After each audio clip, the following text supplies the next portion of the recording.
আসসালামু আলাইকুম viewers, welcome back to my channel. Viewers, সবাই কেমন আছেন? আশা করি ভালো আছেন, সুস্থ আছেন। ভিউয়ার্স, বলুন তো এটা কিসের পাতা? আপনারা কি চিনতে পারছেন? এটা কিন্তু পেঁপের পাতা। জি, এটা পেঁপের পাতা। এই পেঁপের পাতা দিয়ে আজকে আমি একটা প্যাক বানিয়ে দেখাবো। আমরা সবাই জানি বা ইউজ করেছি কম বেশি পেঁপে দিয়ে প্যাক তৈরি করে ইউজ করেছি, কিন্তু পেঁপের পাতাটা কিন্তু আসলে আমি নিজেও ভেবেছিলাম এই পাতাটা হয়তো প্যাক বানিয়ে ইউজ করলে ইজি হবে, আমার মুখ চুলকাবে, কিন্তু আসলে এরকম কিছুই হয়নি। আর ভিউয়ার্স, আমি আপনাদের সাথে ঠিক সেই প্যাকগুলো শেয়ার করি যেগুলো আমি নিজে ব্যবহার করে ফলাফল পাই, ভালো ফল পাই, তারপরেই কিন্তু আপনাদের সাথে শেয়ার করি। যাই হোক, এই পেঁপের পাতা দিয়ে আজকে আমি একটা প্যাক বানিয়ে দেখাবো। এই পেঁপের পাতা ব্যবহার করলে আমাদের ত্বকের যে কালো কালো ছোপ ছোপ দাগ, এরপর আমাদের রোদে পোড়া দাগ, আর বিশেষ করে মেস্তার উপর কিন্তু খুব ভালো কাজ করে। তাহলে চলুন জেনে নেওয়া যাক কীভাবে আমরা এই প্যাকটি তৈরি করব। ফার্স্টে আমি এই পাতাগুলো টুকরো টুকরো করে কেটে নিয়েছি এবং এটা ধুয়ে নিয়েছি। এখন আমি এই পাতাগুলোকে একটা ব্লেন্ডারে ব্লেন্ড করব, কিংবা আপনার ইচ্ছে করলে পাটায়ও পিষে নিতে পারবেন। এরপর কিছু কিছু উপাদান দিয়ে আমরা যাকে একটা প্যাক তৈরি করে নেব। তাহলে চলুন আগে আমরা এই পাতাগুলোকে ব্লেন্ড করে নিয়ে আসি।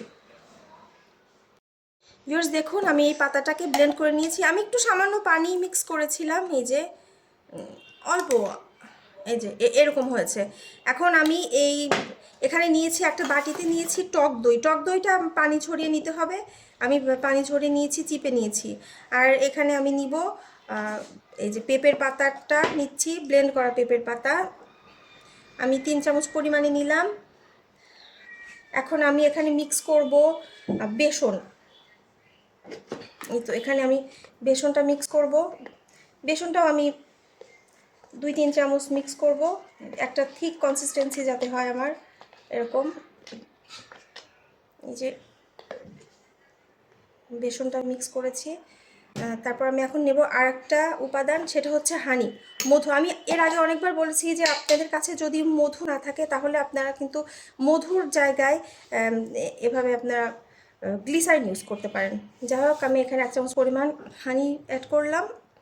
এখন এটা আমরা মিক্স করব। দেখুন এটা মিক্স করছি আমরা। এই প্যাকটা সানটানের উপর দারুণ কাজ করে। আপনারা এই প্যাকটা ইচ্ছে করে প্রতিদিনও ইউজ করতে পারেন। এবং যেই ভয়টা আমাদের থাকে যে হয়তো পেঁপের পাতাতে ত্বক চুলকাবে, কিন্তু এরকম কিছুই হয় না, কোনো ইচি হয় না। দেখুন ঠিক এইভাবে এটা আমি মিক্স করে নিয়েছি ভালোভাবে। এই তো সুন্দর করে একটা স্মুথ পেস্ট তৈরি হলো। এখন আমি এটাকে অ্যাপ্লাই করব ঠিক এরকম করে। দেখুন ঠিক এইভাবে আমরা এখন এটাকে অ্যাপ্লাই করব। আমি হাতে অ্যাপ্লাই করে দেখাচ্ছি। এটা আমরা ফেস, ঘাড়, গলা, আমাদের যে অংশগুলো অনেক সময় পিঠেও আমাদের বার্ন হয়ে যায়, আমরা সেই অংশগুলো বাদ দিব না। মেস্তার দাগের জন্য খুব ভালো কাজ করে। মেস্তার দাগটা কিন্তু বেশি গাঢ় হয়ে গেলে তখন আমাদের ওইটা তোলা খুব কঠিন হয়ে পড়ে। এজন্য আমরা আগে থেকে, যখন মেস্তার দাগের প্রবলেম শুরু হয়েছে তখন থেকে যদি বিভিন্ন রেমেডি ট্রাই করতে থাকি তাহলে ওই দাগটা হালকা হয়ে যায়, আর বাড়ে না। এখন ঠিক এইভাবে আমরা প্যাকটা 20 মিনিট রাখবো, এরপর আমরা ধুয়ে ফেলবো। ঠিক আছে, 20 মিনিট পর আসছি। 20 মিনিট পর চলে এলাম। দেখুন ঠিক এরকমভাবে একটু শুকিয়ে শুকিয়ে গিয়েছে, দেখতে পাচ্ছেন। হ্যাঁ, এখন আমরা প্যাকটাকে ধুয়ে ফেলবো, এভাবে পানি দিয়ে রাব রাব করে ধুয়ে ফেলবো। ভিউয়ার্স, এটা একটা ম্যাজিকের মতো কাজ করেছে রোদে পোড়ার উপর। দেখুন ঠিক এইভাবে। আমাদের কিন্তু আশেপাশে এমনিতে অনেক পেঁপে গাছ থাকে, আসলে আমরা অনেকেই জানি না পেঁপে পাতার রস খাওয়াও কিন্তু অনেক ভালো। যাই হোক, এভাবে আমি রাব রাব করে ঠিক এইভাবে, এতে করে এই রাব করলে ডেড সেলগুলো উঠে যায় ত্বকের।